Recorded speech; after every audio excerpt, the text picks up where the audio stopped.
안녕하십니까. 100년의 기억의 심용환입니다. 반갑습니다. 위대한 사람들은 대부분 세상을 떠난 뒤에 역사적인 인물로 평가를 받게 됩니다. 그만큼 동시대를 함께 살아가면서 그 인물의 위대함을 알아채기란 쉽지 않은데요. 100년의 기억은 우리 아버지 혹은 할아버지 세대에서부터 우리 주위에 함께 살아온 위대한 인물들을 발굴하고 그분들의 삶과 철학을 되짚어보는 프로그램입니다. 100년의 기억 그 첫 시간, 오늘 만나볼 인물은 한국의 슈바이처 혹은 바보 의사라고 불리는 바로 그 사람, 장기려 박사입니다.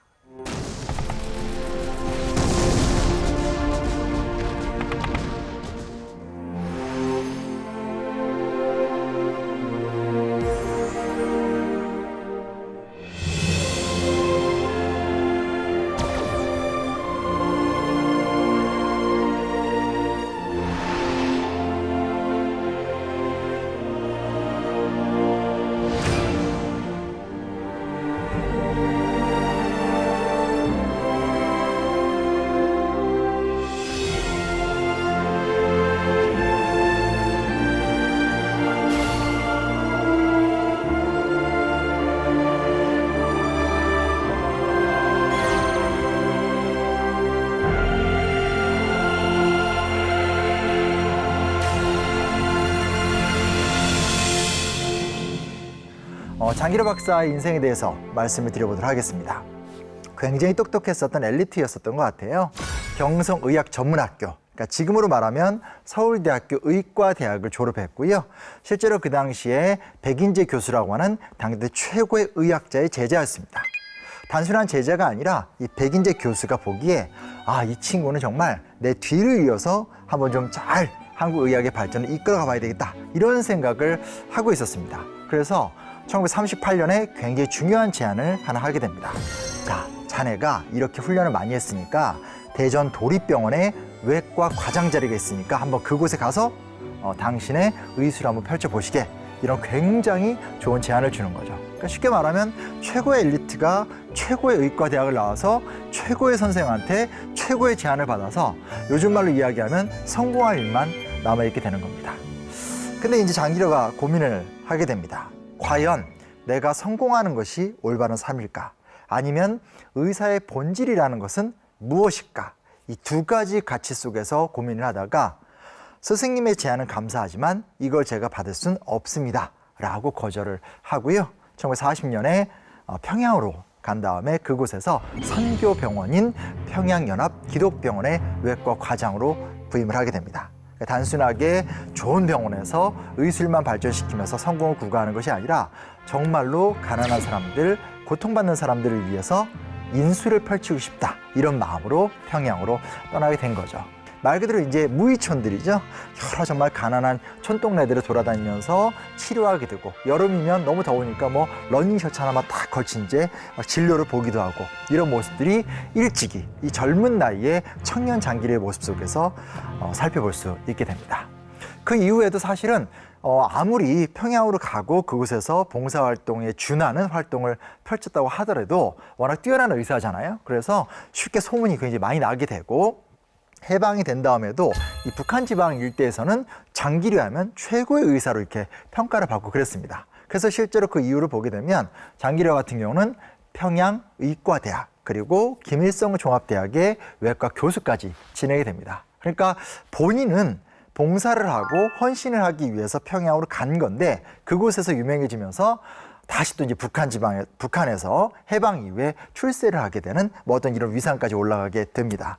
그래서 어느 정도로 이제 북한에서 위상이 대단했냐면, 이제 해방이 된 다음에 북한 지역에서 김일성을 중심으로 해서 정권이 들어서는 과정이 이제 만들어지게 되잖아요. 이 과정 속에서 김일성이 어느 날 맹장염을 걸리게 됩니다. 굉장히 아파하고 막 곤란한 상황인데, 나는 장기려 박사한테 치료를 받고 싶다, 아예 대놓고 요구를 하게 되는 거죠. 그 당시 일정이 안 맞았었던 관계로 소근종의 의사가 이제 진료를 해줬다고 합니다. 그 정도로, 그러니까 쉽게 말하면 북한 지역의 최고의 명사로서 인정을 받고 있었고요. 실제로 수술을 집도하지 않았었는데 맹장염이 낫고 나니까 사람들이 장기려가 수술을 해서 저렇게 잘 나았다, 이런 일찍 가짜 뉴스죠. 그런 소문들도 쭉 퍼지게 됩니다. 그래서 본인은 바닥을 지향하는데 그 바닷속에서의 헌신이라는 것이 또 북한 쪽에서 굉장히 유명한 사람으로 이렇게 만들어 올라가게 되는 뜻하지 않는 명예를 누리게 되는 그런 모습들도 우리가 살펴보게 됩니다. 그러나 1950년 한국전쟁이 발발을 하게 됩니다. 이 당시에 실제로 장기련은 북한의 육군병원에서 근무를 했었거든요.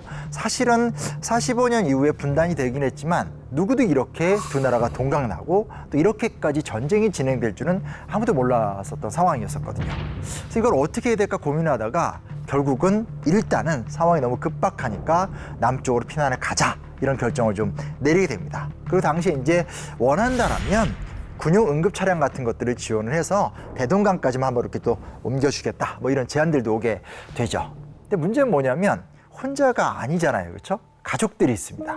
이미 나이가 많이 드신 부모님도 계시고 아내도 있고 자녀들이 3남 3녀 6명입니다. 그러니까 전체 딱 자기네 직계가족만 따지더라도 10명이 있었던 거 10명이나 되는 거고요. 그중에서 막내는 이제 고작 6살밖에 안 됐거든요. 그러니까 뭐 마음 같아서는 요즘 우리가 뭐 여행 간다고 하면 기차를 타도 되고 비행기를 타도 되지만 이때는 정말로 위험을 감내하고 걸어서 이동을 하는 상황이 되는 거니까 간단한 문제가 아닌 거죠. 그래서 결국은 다 남게 되고요. 최종적으로 장기려 박사와 둘째 아들만 임시적으로 남쪽으로 피난을 선택을 하게 됩니다. 이유가 뭐냐면 첫째가 당시 17살이었거든요. 장태경이라는 이름을 가진 친구인데 장태경 같은 경우는 인민군 장교로 징집이 됐어요.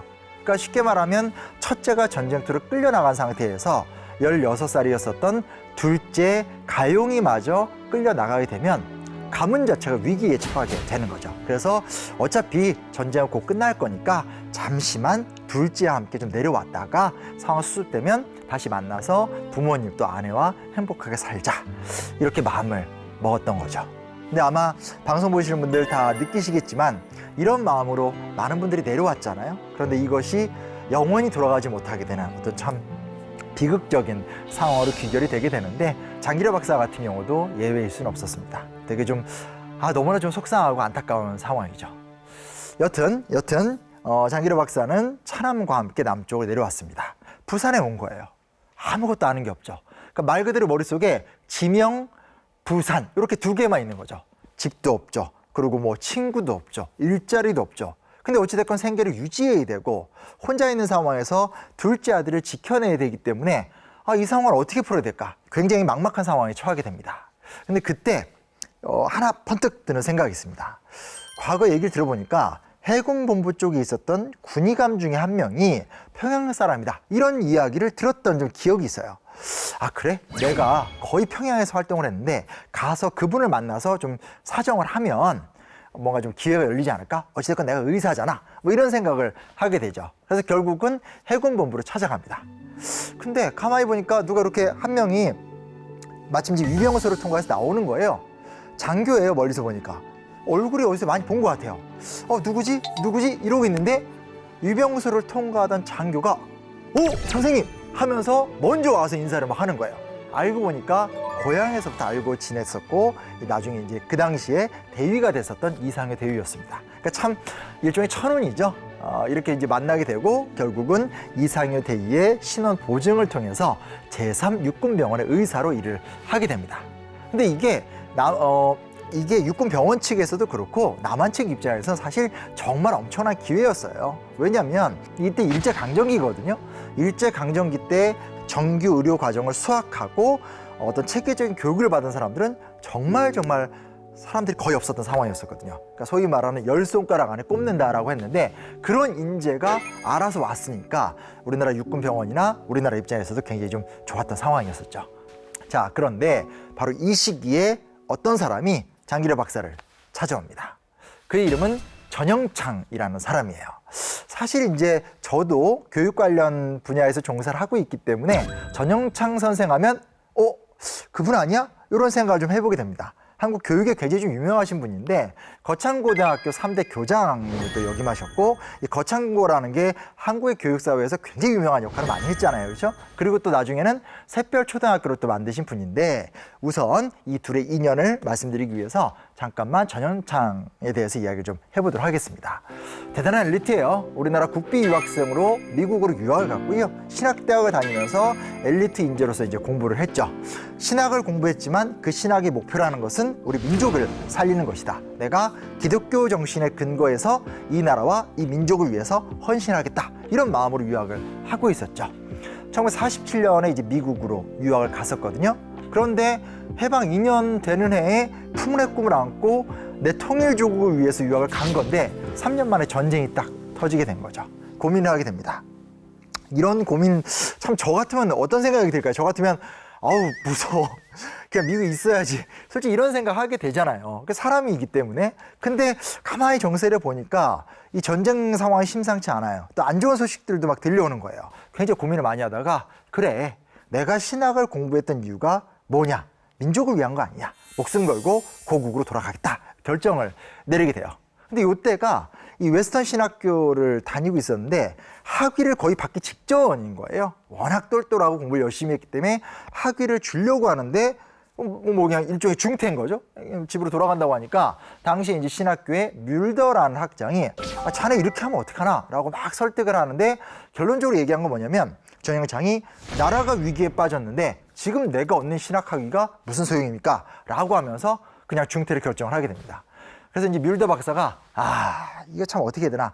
근데 워낙 뛰어난 인재고 그러면 내가 보증을 해야 되겠다라고 하면서 실제로 졸업시험도 안 봤는데 졸업장을 받고 옵니다. 그리고 여기서 끝나는 것이 아니라 그의 태도에 뮬더 학장과 그 외에 미국에서 교류를 했었던 게리 디윈 목사 같은 여러 신학자나 목사님들이 감동을 해요. 그래서 자네 가서 뭐 하려고? 나라를 위해서 살아야지. 근데 어떻게 할래? 그렇게까지 구체적인 플랜은 없었거든요. 자네 돈은 있나? 한국의 국비 유학생이 뭔 돈이 있겠어요, 그렇죠? 그래서 미국의 지인들이 돈을 모읍니다. 돌아오는 비행기 티켓 그리고 약 5,000달러 정도 되는 성금을 전달해 주게 되는 거죠. 지금도 5,000달러 하면 작은 돈이 아닌데 이 당시 5,000달러라고 하면 지금부터 7, 80년 전이니까 엄청나게 큰 돈이다라고 할 수 있겠죠. 그래서 귀국을 합니다. 1951년 1월 9일 날 고국에 돌아와요. 일사후퇴 끝나고 5일 만에 돌아오게 되는 거니까 진짜 위험한 상황에서 돌아왔다고 볼 수 있어요. 근데 그가 이제 돌아와서 했던 첫 번째 행동이 뭐냐면 무작정 유엔 민사 원조처라는 곳을 찾아가게 돼요. 그러면서 이제 돈을 갖고 왔잖아요. 또 달러죠. 그러니까 5,000달러를 이 원조처에 내놓으면서 자, 내가 5,000달러 내놓을 테니까 이만큼 약을 좀 주십시오. 지금 거리에 나가보면 다친 사람, 굶어서 영양실조인 사람들 너무 많기 때문에 이 사람들을 치료할 수 있는 약을 좀 주십시오. 이렇게 얘기를 해요. 근데 가만히 이제 그 원조처 사람이 보니까 대단하잖아요. 어디서 온 사람인지 모르지만 큰 돈을 구해왔고 그 용기에 가상해서 이 원조처에서 이런 제안합니다. 그러지 말고 지금 내가 이 5,000달러에 맞춰서 약을 드리면 본인 의사도 아니잖아요. 그리고 이 약 받은 다음에 그 필요한 사람 다 주고 나면 그다음 뭐 하실 거예요? 이렇게 생각하지 마시고 그렇게 하지 말고 일단 지금 돈이 있으시니까 그 돈으로 작더라도 병원, 조그만 의원 하나라도 한번 내십시오. 그러면 우리가 어떻게 해가지고 매일 50인분의 약, 그러니까 50명 정도를 치료할 수 있는 약을 무료로 지원을 좀 해줄 테니까 그렇게 하면 병원도 하나 만들고 사람들도 돕고 뭔가 조금 더 선순환적인 시스템을 만드는 거 아닙니까? 라는 역제안을 받는 거예요. 누군지 모르지만 원조처 그 담당자분도 굉장히 지혜로웠던 분 같아요. 그래서 이 제안을 받아들고 고민을 하는 거죠. 본인은 목사예요. 의사가 아니에요. 그래서 어떡할까 막 고민하다가 차 산부인과 의원을 운영하고 있었던 차봉덕 원장이라는 분과 인연이 있었어요. 그래서 그분을 초빙해서 제3 영독교회가 아니라 그 교회의 창고에다가 복음진료소라는 작은 병원을 열게 됩니다. 근데 이제 여기서 그러면서 소위 말하는 이 원조처와 병원 사이에서의 어떤 그런 지원 관계가 성립이 되게 되는 거죠. 근데 문제가 하나 생겨요. 무슨 문제가 생기냐면 차봉덕 원장은 아까 제가 말씀드렸듯이 산부인과 의사예요. 그러니까 기초적인 의료 지식이 있고 내과 관련 진료 같은 것들은 어느 정도 가능한데 당시 전쟁통이잖아요. 그러니까 이 부상자도 많고 그리고 각종 질병이 많고 또 병이 커지다 보면 우리가 알다시피 외과 수술 같은 게 꼭 필요하잖아요. 그래서 굉장히 중요했던 문제가 뭐냐면 일단은 우리 병원에 이런 좀 외과 의사를 모셔와야 되지 않을까 이런 결론에 도달을 하게 돼요. 가만히 이제 사람 물색하다 보니까 이 당시에 전영창이 한상동 목사랑 만나게 돼요. 그래서 육군병원에서 근무하던 장기려 박사에 대한 소식을 알게 됩니다. 당당히 찾아가게 된 거죠. 선생님, 원래 선생님도 이 믿음 안에서 훌륭한 삶을 살고 계시던 분 아닙니까? 제가 이러이러한 과정을 거쳐서 이렇게 문을 열었습니다. 함께 저희 복음 진료소를 이끄시죠. 라는 속된 말로 택도 없는 제안을 하게 되는 거죠. 왜냐면 이제 제가 택도 없는 제안이란 말을 하게 되는 건 이게 그렇잖아요. 그러니까 그 사람이라는 게 더 좋은 공간으로 가고 싶은데 북에 계시다가 고생해서 지금 남쪽에 내려와가지고 간신히 군 병원 내에서 이렇게 자리를 잡았는데 그거 이렇게 때려치고 나와서 저랑 같이 천막으로 지금 병원 가서 일하자. 이게 사실은 쉬운 제안은 아니죠. 근데 굉장히 좀 어떤 자신의 신앙적 확신과 민족애 속에서 제안을 하게 된 거고, 정말 놀라운 사실은 뭐냐? 장기려 박사가 그걸 받아들이게 되는 거죠. 내가 왜 의사가 됐을까? 그리고 내가 과거 경성의전 시절에 왜 스승의 말을 거부하고 평양으로 내려갔을까? 이 이야기를, 그러니까 본인의 어떤 삶을 떠올리게 되면서 내 원래의 목표, 만약에 의사가 된다면 의사를 한 번도 못 보고 죽어가는 사람들을 위해서 나의 평생을 바치겠습니다. 이것이 장기려의 신념이고 믿음이었던 거죠. 그래서 결국은 곧장 육군병원에 사직서를 냅니다. 1951년 7월 2일에 복음진료소로 오게 돼요. 굉장히 반응이 좋았어요. 반응이 좋을 수밖에 없죠. 30만 인구에서 100만으로 늘어난 상태에서 어마어마하게 많은 사람들이 지금 정말 이렇게 가난, 그리고 배고픔, 질병에 시달리고 있었잖아요. 아까 제가 말씀드렸듯이 원조처에서 50명분의 약을 지원을 받았어요. 근데 실제로 이 복음진료소를 열자마자 환자가 하루에 한 150명에서 200명 정도가 몰려왔다라는 거예요. 실제로 입원실이 너무나 부족했기 때문에 어떻게 또 구해와가지고 군용 천막을 딱 활용을 해서 5동을 또 추가도 하고 이러면서 병원을 확장시켜 나가기 때문에, 그러니까 사람들 입장에선 복음진료소, 복음병원 이렇게 부르는 게 아니라 저기 천막병원 갔다 왔어? 야, 거기 공짜야. 거기 가면 치료받을 수 있어. 의사가 아주 치료를 열심히 해줘. 이렇게 이제 불리우면서 천막병원으로 좀 유명해졌던 거죠. 실제로 많은 인재들이 함께 하게 됩니다. 장기려 박사, 그리고 여기서 굉장히 중요한 동반자 한 명이 참여를 하게 되는데 그가 전종희 박사라는 분이에요. 그 장기려 박사의 경성의전 후배인데 장기려 박사 못지않게 민족에도 있고 또 실제로 병자를 향한 마음이 굉장히 지극했었던 인물이다라고 볼 수 있습니다. 자, 그러면 이제 일단 의사가 2명이에요. 근데 의사만으로 병원이 돌아가진 않죠. 간호사가 3분 더 있어요. 그리고 병원 하면 뭐가 있어야 돼요? 응급차가 있어야 되죠. 구급차 운전기사 1명 계시고요. 지금은 의학 분업이 정확하지만 이때는 그렇지 않았었기 때문에 재정을 담당하는 격리, 약국 담당자 1명, 또 총무 1명, 총 8명의 직원이 있었다고 해요. 근데 이제 이것도 지금과 다르게 이 당시에는 아이를 많이 낳을 때잖아요. 정말 너무나 가난한데 애들은 또 엄청 이렇게 나던 세상이어가지고 8명의 그러니까 8명의 직원의 총 가족 수를 세보면 총 44명이라고 그래요. 그러니까 이게 작은 병원이 아닌 거예요. 근데 문제는 뭐냐? 통상적인 병원 같은 경우는 진료비를 받잖아요. 그렇죠? 근데 이 복음병원은 실제로 진료비를 받지 않아요. 그리고 나중에 이제 또 약간 후원 시스템이 바뀌긴 하지만 미국의 개혁 선교회에서 한 달에 한 번씩 후원금을 약 $500씩 계속 보내주는 그 돈으로 운영을 했던 거예요. 그러니까 실질적으로 병원 자체가 봉사활동적인 활동을 하게 되는데 후원금에 의지해서 충당을 하게 되는 거죠. 그러니까 이 병원 월급 사정이 빠듯할 수밖에 없는 거죠. 병원 월급 상황이 빠듯하더라도 그래도 우리 병원 식구들을 먹여 살려야 되니까 야, 이거 어떻게 할까라고 막 고민합니다. 병원의 원장은 장기려 박사니까 고민을 하다가 아주 독특한 월급 방식을 고안해내요.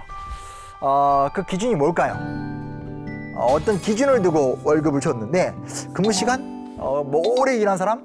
근무 연차? 이런 거 아닙니다. 그러니까 우리가 생각하는 건 호봉수, 노동의 시간, 잔업수당 이런 걸 월급을 더 줬겠지 이렇게 생각을 했는데 전혀 아닙니다. 그렇게 따지면 장기려 박사가 아마 월급 제일 많이 가져갔었을 거예요. 그게 아니고 정답은 식구가 많은 직원에게 월급을 많이 주자.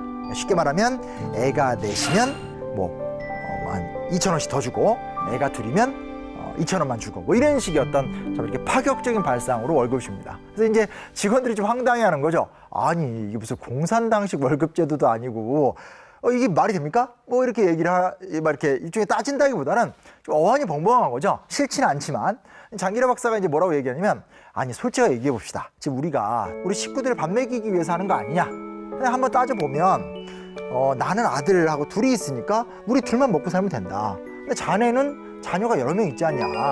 그럼 여기는 돈을 더 많이 가져가야지 우리가 또 함께 잘 먹고 잘 사는 거지. 그게 아니고 어떻게 우리가 이 병원을 운영해? 라고 이제 답변을 하게 되는 거죠. 그래서 실제로 장기려 박사 같은 경우는 가장 병원에서 막중한 일을 하고 가장 중요한 활동을 함에도 불구하고 당시 이제 운전기사랑 같은 봉급을 받았다고 합니다. 그러니까 요즘으로 말하면 병원장하고 비정규직 운전수가 같은 월급을 받았다라고 볼 수 있는 거고요. 근데 뭐라고 할 수 있을까요? 그러니까 장기려 박사에 대해서 이야기를 하다 보면 미담, 5분 미담, 5분 미담 이렇게 미담 이야기가 계속 나오게 되는데 참 이 부분은 굉장히 창의적이고 또 단순하게 창의적인 것이 아니라 실질적으로 내 식구들, 즉 내 직원들이 어떤 삶의 형편에서 고생하고 있을까를 면밀하게 판단한 다음에 그에 맞추어서 월급 시스템을 운영했다. 이 측면이 참 좀 멋지다. 이런 생각도 우리가 좀 함께 해보게 됩니다. 자, 근데 이제 그 얘기를 하다 보니까 이 장기려 박사 말고도 다른 훌륭한 분들이 많은데 장기려 박사와 함께 보건병원에 이제 헌신을 했었던 전종희 박사가 있었잖아요. 전종희는 어떤 사람인가에 대해서 한번 좀 설명을 좀 해드리도록 하겠습니다. 전종희 같은 경우는 경성의전 3년 후배예요. 장기려 박사랑 거의 마찬가지로 경성의전을 수석으로 졸업한 인물이죠. 완전히 머리가 그냥 비상한 거죠. 머리도 비상한데 마음도 굉장히 좀 뜨거운 사람인데 장기려 박사도 훌륭하지만 전종희 박사도 사실은 보통 분이 아니세요. 왜냐하면 이분이 실제로 이 시기 또 이 시기 이후에 우리나라 최초의 전염병 임상학자로서 전염병 연구를 개척해 나갔던 사람입니다. 그러니까 사실 이분이 없었으면 오늘날 우리가 코로나 이런 이야기를 하게 되는데 이런 것들에 대해서 조직적으로 대응할 수 있는 시스템을 구비하지 못했거나 훨씬 더 오래 걸렸었겠죠. 실제로 나중에 보면 이 대한감염학회 회장, 대한면역학회 회장 같은 것들을 또 역임하시기도 하셨죠. 굉장히 중요한 인재인데, 근데 이제 막 전쟁통에 정신도 없고 막 하는 과정 속에서 전종희가 장기려 박사의 소문을 듣습니다. 야, 이 피난처에 내려와서 저 부산에서 일을 한다더라. 그래서 그 소식을 듣고 찾아가 봤죠. 역시 우리 선배야. 우리 형은 정말 이렇게 될 줄 알았어. 내가 정말 너무 자부심이 넘쳐. 이렇게 찾아왔죠. 근데 모든 일이 다 그런 것 같아요. 가치 있는 일을 한다는 것은 수많은 역경을 돌파할 수밖에 없는 상황들이거든요.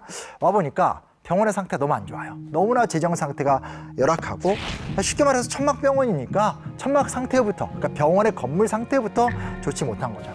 그리고 사람도 굉장히 부족하니까 의료 집기라든지 약품 상자 같은 것들이 체계적이고 깔끔하게 관리가 또 될 리도 없고 가만히 보니까 환자들은 감당할 수 없는 속도로 막 밀려 들어오게 되는 거죠. 그래서 실제로 전종희가 왔는데 장기려 박사가 이런 거예요. 막 땀 흘려서 집도하다가 왔어? 반가워. 잠깐만 좀 기다려. 하고 또 막 집도하다가 시간이 다 가는 거예요. 전종희가 왔음에도 불구하고 이 장기려와 전종희가 서로 대화도 못 나누고 헤어질 수밖에 없었다고 합니다. 여기서 이제 고민이 됩니다.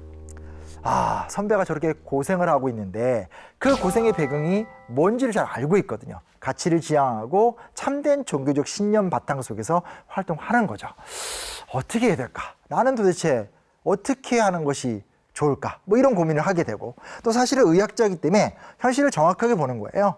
실제로 그 당시 일어나는 병들을 보게 되면 못 먹고 못 입고 못 자서 걸리는 병들이거든요. 그럼 대부분 다 속병이에요. 속병이라는 것은 뭐가 필요해요? 그렇죠? 외과보다는 또 내과가 중요한 거죠. 그래서 본인이 내과 의사니까 이거 아무리 봐도 부산에 그 고통받는 사람들 내가 가서 도와줘야지만 많이 좀 좋아질 수 있을 것 같은데 내가 가서 좀 도와주면 형님도 좀 든든하게 일할 수 있고 부산 지역에 있는 피난민들한테도 또 부산 시민들한테도 굉장히 큰 도움이 될 수 있을 텐데 이런 고민들이 막 하게 됩니다. 그래서 결국은 어떻게 보면 또 리틀 장기려인 거죠. 전종희가 보건병원에 이게 내 자리다. 나도 형님과 함께 이 의미 있는 일에 동참하겠습니다. 라고 하면서 보건병원의 의사로 참여를 하게 됩니다. 너무 좋았을 것 같아요. 그렇죠? 본인이 헌신을 다해 노력을 하고 있는데 내가 젊은 날에 함께 만나서 같이 기도하고 함께 의미 있는 이야기를 나누던 그러니까 어떻게 보면 이런 거죠. 순수한 시절에 순수하게 이야기를 나누던 그 친구가 말만 순수한 것이 아니라 삶으로 함께 와서 형님 함께 합시다. 이런 감동? 그러니까 그러니까 이런 데서 이 장기로 박사의 의학 활동이라는 것은 굉장히 감동도 있고 새로운 기적들을 끊임없이 만들어가는 것 같아요. 자, 그렇게 정신없이 환자를 돌보던 시간이 차츰차츰 지나서 1953년이 됩니다. 1953년 하면 어떤 해죠? 그렇습니다. 한국 전쟁이 끝난 해입니다. 근데 문제가 하나 생깁니다. 무슨 문제가 생기냐면 이제 전혀 새로운 상황이 생기게 되는 건데, 보세요. 전쟁이 끝났어요. 전쟁이 끝났다는 얘기는 지금 무슨 얘기냐? 그동안 이 병원은 원조처라든지 미국의 선교회 등등을 통해서 지원을 받아서 무료로 운영을 했었던 병원이거든요. 그런데 더 이상 무료로 지원을 받지 못합니다. 그럼 병원이 어떻게 되겠어요? 운영이 될 수가 없게 되는 거죠. 그러나 기적은 기적을 낳는다. 간절함은 그 뜻이 반드시 이루어지는 법. 어떤 일이 벌어지게 되냐면요. 자, 아까 이렇게 이야기를 하다가 슬그머니 한상동 목사라는 이름을 싹 흘렸었거든요. 한상동 목사가 이 당시에 고려신학교를 세워서 이 부산 일대에서 아주 활발한 목회 활동을 하고 있었습니다.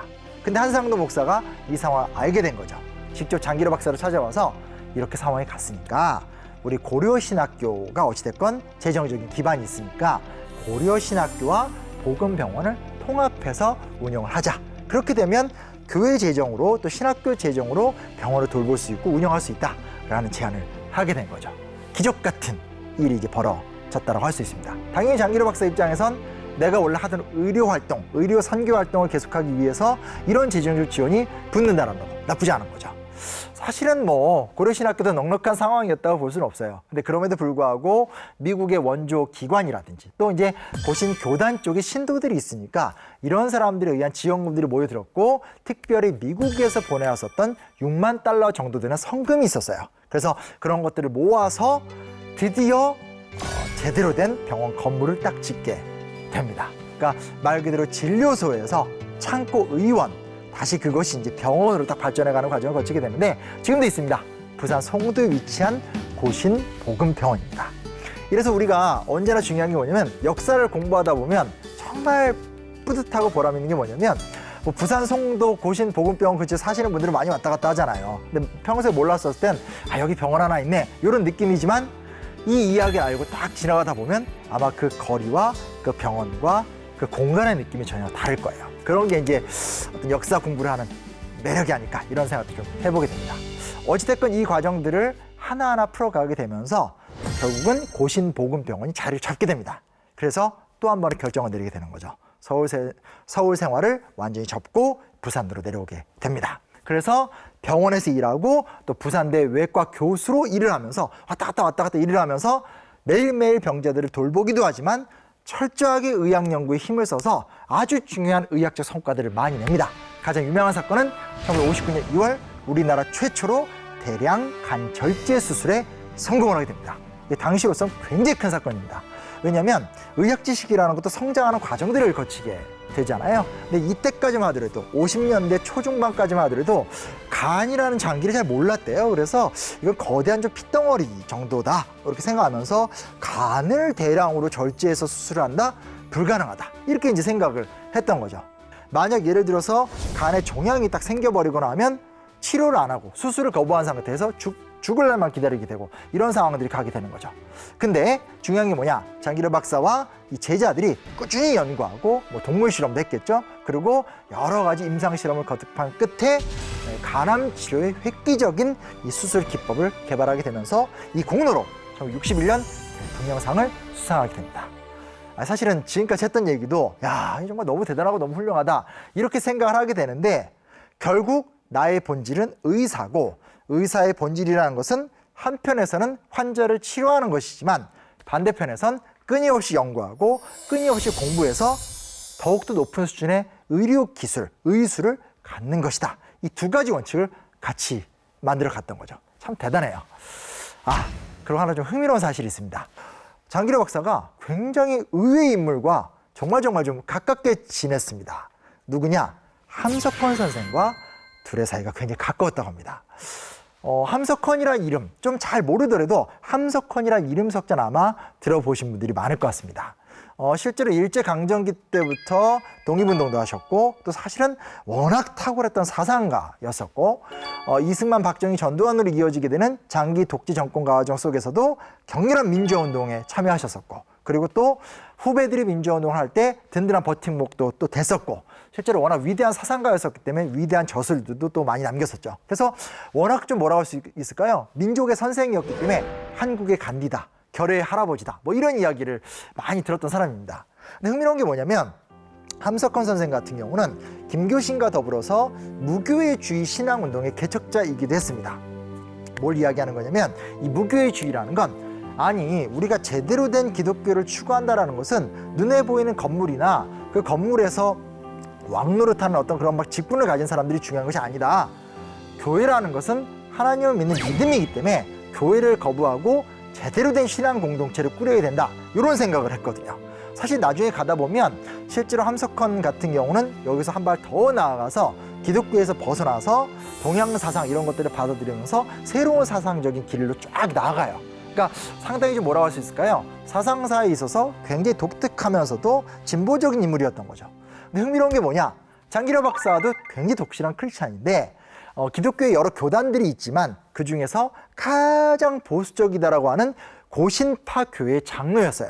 그러니까 무슨 얘기냐면 장기려 박사는 가장 보수적이고 엄격하게 기독교 신앙생활을 하는 사람이고 함석헌 선생은 기존의 기독교의 질서를 비판적으로 보고 더 나아가서 본인의 사상적 경로로 나아가는 모습들이 있었던 거기 때문에 외견상 이렇게 멀리서 보고 있으면 둘이 친할 수가 없을 것 같은데 이런 생각을 또 하게 돼요. 근데 흥미로운 게 뭐냐? 우리가 제대로 신앙을 갖고 또 그 신앙의 가르침 안에서 훌륭하게 산다라면 교파가 무슨 의미가 있겠으며 이런 것들을 갖고 싸울 이유가 뭐가 있겠는가? 이런 마음속에서 둘이서 굉장히 가까운 사이가 돼요. 실제로 장기려 박사가 기록을 남깁니다. 제일 존경하는 분이 함석헌 선생이다. 또 함석헌 선생이 가장 흠모하고 존경하는 분이 장기려 박사다. 라고 이제 서로가 상호 칭찬을 할 정도로 두 분의 사이가 참 좋았다라고 합니다.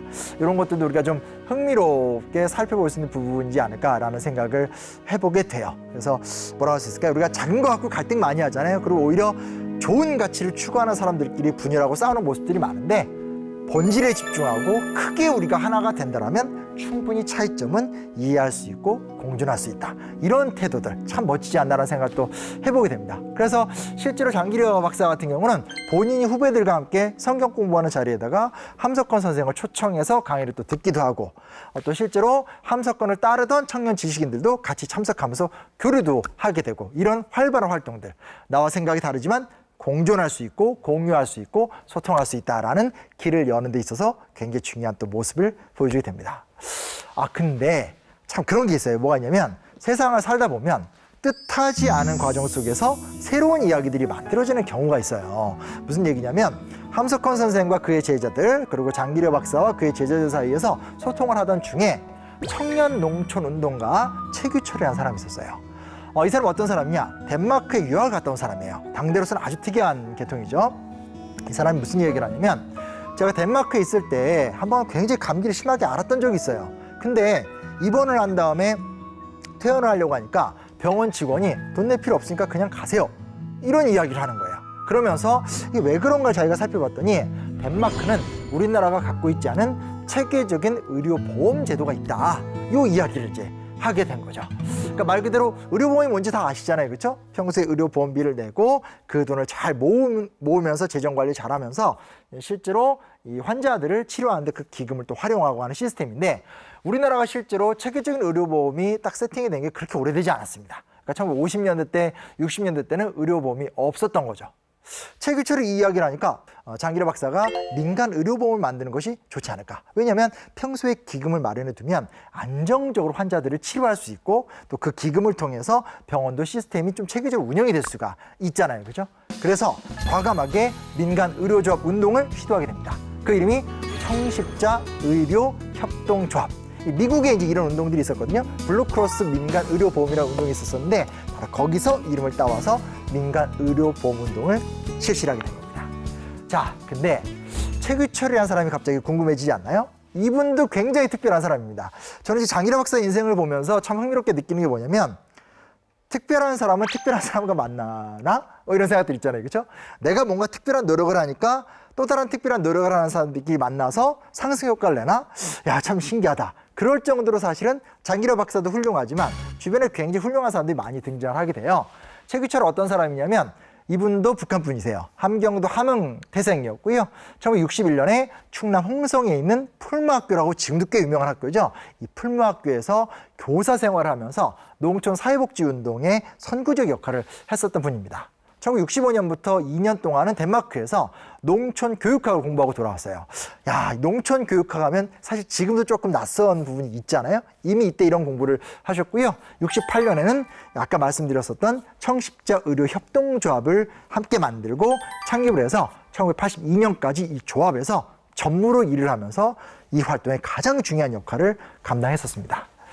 좀 안타까운 일이 벌어지게 됩니다. 청십자 의료조합을 만든 다음에 한 5개월 정도 지난 때가 시기로 따지게 되면 1968년 10월 달이거든요. 이때 그에게 비극이 덮쳐오게 됩니다. 당일날도 특별히 심각한 일들은 없었고 매번 하던 일들의 연속이었었어요. 그래서 그가 양계장 견학을 마치고 회의에 참석하러 이제 가던 길이었었죠. 근데 좀 시간이 좀 늦는 바람에 길이 좀 험한 지름길로 이제 막 달리고 있었었는데 문제가 뭐냐? 그 위험한 길을 달리고 있던 바로 그 시점에 최규철이 타고 있었던 미니버스가 앞머리부터 확 기울어지면서 10m 아래의 언덕으로 확 구르게 된 거예요. 그러니까 말 그대로 이제 난리가 난 거죠. 근데 문제가 뭐냐면 이 미니버스 안에 그 신나라고 하죠, 옛날에 이렇게. 그래서 그 유아원에 바닥을 칠하기 위해서 필요한 도구로서 신나 2통이 이제 실려 있었었는데 문제는 뭐냐? 차가 굴러 떨어지는 가운데 신너가 확 뿌려지게 되고 당연히 최규철을 포함해서 일행들이 그 신너를 다 뒤집어 쓸 수밖에 없는 상황이 됐는데 차가 결국은 굴러가는 과정 속에서 불꽃이 팡 터지면서 폭발을 해버리게 돼요. 그러니까 온몸에 쉽게 말하면 기름을 뒤집어 쓴 상태에서 차가 터지게 되니까 당연히 이 사람들도 다 화상을 심각하게 입을 수밖에 없게 되는 거죠. 사고 직후에 최규철은 정신을 놓지 않고 어떻게 해서라도 가까스로 창문을 깹니다. 그래서 동료들을 끌어내고 본인도 이제 함께 나오게 돼요. 간신히 생존을 하게 되는데 실제로 몸은 너무나 많은 곳이 이제 다 타고 다치게 되는 거죠. 사고가 일어난 지 한 30분 정도 지났던 것 같아요. 간신히 생존한 상태에서 순경의 도움을 받아서 택시를 타요. 최규철이 정말 이 생사를 넘는 과정 속에서 계속 장기려라는 걸 계속 찾았다고 합니다. 그러니까 이런 거죠. 죽을 수밖에 없는 것 같다. 내가 내 몸 상태를 보니까 내가 이대로 계속 가는 건 힘들 것 같다. 그렇다면 빨리 장기려 박사를 만나서 우리가 지금 시작한 바로 이 운동, 청십자 의료 협동조합에 대해서 내가 유언을 남겨서 장기려 박사한테 좀 부탁을 해야 되겠다. 이런 생각만 하고 있었다고 합니다. 이 운전하는 선생님이 그 도로를 피하려고 그러다가 핸들을 잘못 꺾은 거야.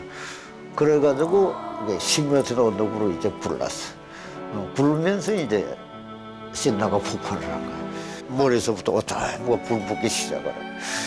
차 뒷좌석에 타고 있던 선생님들이 아우성을 치는 거야. 사람 살려달라고. 그 비명을 들으면서 그대로 있을 수가 없어요. 또 들어갔어. 판사는 그 집어내고 나오니까 도저히 더 이상 들어갈 수가 없어. 물을 거시고 전부 다 불 붙는데 이 손으로 이 불을 아무리 틀어도 이 불이 꺼지질 않아. 그걸 틀다 보니까 지금 손이 이렇게 다 타버렸어. 지금 손이... 우리 장기려 박사님 나를 다 살려놨거든요. 그런데 이 장 박사님이 탄성을 한번 지르더라고. 눈물샘이 안 터버렸대. 눈물이 나오는 거야. 얼마나 다행이지 몰라. 장기려 박사님 어떤 분이죠, 그분이? 요번에 내가 장기려 박사님에 대한 글을 하나 썼는데 요번에 그 구국교과서에 들어갔어요. 실렸어요? 실렸어. 예. 1950년도, 60년도에 급성맹장염에 걸리는 환자도 의사 선생님들이 이전 보증금이 없으면 수술해주질 않아. 이런 사회가 돼서는 안 되겠다. 그래가지고 내가 의료보험제도를 공부하고 와가지고 이 일을 장기려 박사를 하는 분하고 같이 시작을 하게 돼. 최규철은 어떤 생각을 했냐면 나의 정신은 함석헌 선생이 큰 영향을 주었고 내 몸은 장기려 박사가 지켜줬기 때문에 이 정신과 몸을 갖고 비록 많은 부분이 상처와 아픔을 갖고 있지만 내가 죽기까지 최선을 다해서 이 나라와 이 땅을 위해 헌신하겠다. 이런 마음 먹습니다. 그래서 제가 말씀드렸던 대로 한국의 중요한 사회운동과 시민운동에 있어서 굉장히 의미 있는 활동들을 펼치시면서 활동을 하셨습니다. 자, 다시 이제 좀 청십자 이야기를 한번 와보도록 하죠. 의료보험 조합을 운영을 하려면 조합비를 거둬야 되잖아요. 얼마를 거뒀냐면요. 60원을 거뒀습니다. 1인당 단돈 60원입니다. 근데 그 당시에 담배 한 값이 100원이에요. 이게 장단점이 있는 거예요. 무슨 얘기냐면 60원만 내면 조합원이 되기 때문에 누구나 쉽게 부담 없이 돈을 낼 수가 있죠. 근데 문제는 뭐냐면 조합비가 낮으니까 기금의 양이 적을 수밖에 없어요. 기금의 양이 적을 수밖에 없으니까 이 돈은 쉽게 동날 수밖에 없게 되는 거죠. 심지어 조합의 첫 환자가 보건병원 의사와 사무과 직원이었거든요. 근데 보세요. 초대 회원 723명에게 60원씩 걷었어요. 그래서 그 당시 첫 조합비가 42,000원인데 첫 환자들, 좀 뭐 누구나 환자긴 하지만 어찌됐건 고신보건병원 식구들을 치료하는데 이 돈이 다 쓰이게 되는 거예요. 당황스러운 거죠. 야, 이거 좋은 의도로 시작하려고 했었는데 이거 뭐 결론적으로는 그냥 우리 직원들 복지 혜택 주고 끝난 거 아니야? 이런 비난의 직면을 하게 된 거죠. 그래서 장기라가 이제 고민을 합니다. 고민을 하다가 직원들을 모아놓고 사실은 정말 어렵게 이야기를 하게 됩니다. 일단은 우리가 이 조합을 만든 이유가 가난한 환자들한테 혜택을 주려고 만든 거 아니냐. 그러니까 회비는 되되 당분간은 혹시 몸이 아프시면 치료비 내시고 치료를 받으세요. 이런 식의 굉장히 좀 참 부담스러운 제안을 하게 됩니다. 근데 이 장기라 박사도 대단하지만 보건병원 식구들이 어떤 사람들입니까? 함께 그 일들을 만들어가는 사람들이잖아요. 그렇죠? 그래서 흔쾌히 동의를 하게 되고 무려 5년간 회비만 계속 채워주면서 본인 아프면 다른 병원 가거나 돈 내고 치료를 받으면서 이 조합을 계속 키워나가게 됩니다. 이 전국민 의료보험이 실시가 된 해가 1989년이에요. 그 해에 청십자 의료협동조합의 회원수가 무려 27만 명까지 늘어나게 됩니다. 대단한 숫자라고 또 할 수 있겠죠. 실제로 당연히 전국민 의료보험이 실시가 되니까 자연스럽게 청십자 의료협동조합 활동은 해체가 될 수밖에 없게 되죠. 근데 여기서 우리가 좀 생각해 볼 수 있는 게 두 가지인 것 같아요. 하나는 어찌됐건 청십자 의료협동조합이 있었기 때문에 이 사람들이 의료보험을 어떻게 운영하는지에 대한 노하우를 갖고 있었거든요. 이 사람들 중에 상당수가 국가의료보험공단에 들어가서 우리나라의 정부 주도의 범국민적인 의료보험 시스템이 안착되는 데 중요한 역할을 했고요. 무엇보다 중요한 사실 중에 하나는 뭐냐면 사실 그렇잖아요. 의료보험 자체가 뭔지를 몰랐던 시대에 아이디어를 내고 외국의 사례를 수용한 다음에 우리가 단계 계속 만들어 와서 27만 조합원을 갖는 대표 기구로 만들었거든요. 이 여파를 보면서 정부도 아이디어를 얻게 되는 거고 정부가 그러면 전 국민을 포괄할 수 있는 보다 더 종합적인 건강의료보험 시스템을 만들겠다로 나아가게 된 거기 때문에 굉장히 좀 의미를 갖고 있는 거죠. 청십자 의료조합의 활동이 국민건강보험의 시스템의 근간이 되었다. 이 부분도 우리가 함께 생각할 필요가 있을 것 같습니다. 이런 활동, 이게 사실 지금까지 쭉 얘기를 들어보면 정말 대단하잖아요. 도대체 이런 삶을 사는 사람들이 몇이나 있을까? 내가 이런 삶을 살 수 있을까? 솔직히 그런 생각이 들죠. 이런 의인들에 대해서 국가에서 상을 많이 줍니다. 노력에 대한 정당한 보상이라고 할 수 있겠죠. 이제 상을 받으면, 뭐 저는 그런 상을 받아본 적이 없어서 모르겠지만, 상을 받으면 딱 이렇게 액자나 이렇게 장식장에다 딱 멋지게 딱 걸어 두고 막 이렇게 할 거 아니에요? 근데 실제로는 장기라 박사 같은 경우는 상을 받으면 굉장히 좀 부끄러워했다고 합니다.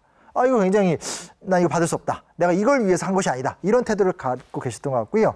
심지어 상패가 이렇게 오면 금부치 같은 게 박혀 있는 것들이 있어요. 그러면 금부치를 딱 뜯어가지고 그걸 팔아가지고 마련한 돈으로 청십자 의료협동조합에 또 집어넣기도 하고 이런 식으로 어떻게 해서라도 상을 피하고 칭찬을 피하면서 자신의 본질을 지키고자 하는 노력을 계속합니다. 그럼에도 불구하고 그의 인술과 활동이 이제 우리나라를 넘어서서 세계로 알려지게 되죠. 그래서 아시아의 노벨상이라고 불리우는 막사이사이상이라고 있습니다. 굉장히 유명한 상인데 1979년에 아시아의 노벨상 막사이사이상을 장기라 박사가 받게 됩니다. 하나 흥미로운 사실은 뭐냐면 상 싫어하신다고 그랬잖아요. 뭐 이 상은 너무나 권위 있는 상인데 이 상은 받습니다. 근데 사실은 내가 이 상을 받아서 내가 정말 아시아인으로서 훌륭한 일을 했고 아시아 사람들한테 좋은 귀감을 줬다.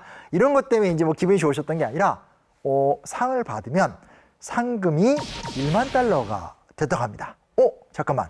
상을 받고 1만 달러를 받으면 이 돈으로 청십자 조합을 후원하면 되겠네. 요 생각에 너무 기분이 좋으셔가지고 너무나 신나셨다. 또 이런 일화도 있게 되죠. 근데 이제 실제로는 상을 받은 다음에 후회를 많이 하셨다고 해요. 내가 이것 때문에 했는데 어찌됐건 상을 받았다. 좀 부끄럽다. 이게 내가 이렇게 상을 받는 것이 상을 받으려고 한 것이 아닌데 올바른 행동인가? 이런 고민도 좀 많이 하셨다고 합니다. 이와 관련해서 좀 흥미로운 기록이 하나 있는데 1990년 방송에서 장기로 박사께서 상 받는 것 때문에 교만함에 빠지지 않으려고 노력을 한다. 이런 이야기를 했던 장면이 있습니다. 당시 방송 내용을 잠깐 보도록 할까요? 이제껏 많은 상 받으셨습니다. 지금 부산 받았지만은 뭐 선한 시민상도 받으셨고 막사이사이상. 네, 막 요새 얼마 전에 그런 생각나서 이거 사탄이 날 시험하는 거 아닐까 생각해서 내 상 받을 일 한 거 없는데 자꾸 줄 적에는 내가 이거 받아가지고 좀 교만해져 봐. 아마 그런 것 같아서 난 이거 상으로 생각지 않고 다 잊어버렸죠. 뭐 교만해지진 않았습니다. 그렇습니다. 네.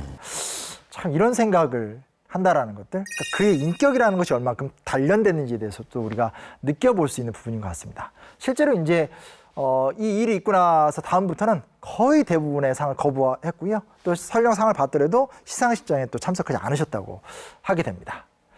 그 장기려 박사가 어떻게 이렇게까지 활동을 할 수 있었을까에 대해서 여러 가지 분석과 고민들이 있는데 그 중에 하나는 북한에 두고 온 부모, 아내, 자식들에 대한 애끓는 마음이 아니었을까, 또 그런 생각도 좀 함께 해보게 됩니다. 실제로 그렇잖아요. 본인도 피난민이고 본인이 치료하는 수많은 사람들도 피난민들이잖아요. 내가 힘든 사람들을 도우면 북에 있는 내 가족들도 누군가가 돕겠지. 이 마음이 굉장히 좀 크셨던 것 같아요. 가슴 아픈 이야기이기도 하고 가슴 아픈 이야기죠, 그렇죠? 가장을 잃어버린 가족에 대한 애끓는 가장의 마음이라고 할까요? 이런 것도 우리가 좀 생각해 볼 수 있을 것 같아요. 그러던 와중이었던 1985년에 정부에서 남한의 저명한 인사들 중에서 북한의 연고를 갖고 있고 또 북한에 가족을 두고 온 사람들과 이렇게 만나게 해주는 특별 방북 허가를 해주게 됩니다. 실제로 이때 약 30명 정도 되는 사람들이 북한을 방문을 하게 되고 가족을 만나고 돌아오게 돼요. 근데 이때 장기려 박사가 충분히 갔다 올 수 있었거든요. 왜냐면 이 당시 굉장히 존경받고 우리나라에서 유명했던 분이었었는데, 근데 이런 거죠. 수많은 사람들이 피난민이 돼서 내려왔는데 내가 사회에서 이름 조금 알려졌다고 해서 내가 특별히 한 20-30명 안에 뽑혀서 나 혼자 왔다 갔다 한다? 이건 아니지 않나 하면서 결국 이제 굉장히 좀 거부를 하면서 안 가게 되는 거죠. 그래서 결국 이제 1992년에 김영삼 대통령이 취임을 하게 되면서 문민정부 시대가 열립니다. 이때 다시 한번 또 이산가족 상봉을 추진하게 되는데 이게 또 무산이 되죠. 그리고 결국은 이 시기 때 장기려 박사가 세 번째로 뇌졸중 발작을 겪게 되면서 몸이 점점점 쇠약해지게 되고 1995년 12월 25일 날 1995년 12월 25일이면 남북관계가 사실은 굉장히 풍파에 오고 가면서 혼란스러웠던 시절이거든요. 이 시기 때 결국은 한평생 가족에 대한 그리움을 안고 살았었던 이 가난한 환자들을 위해서 평생을 헌신했었던 장기려 박사가 결국은 영면에 들어가고 말게 됩니다.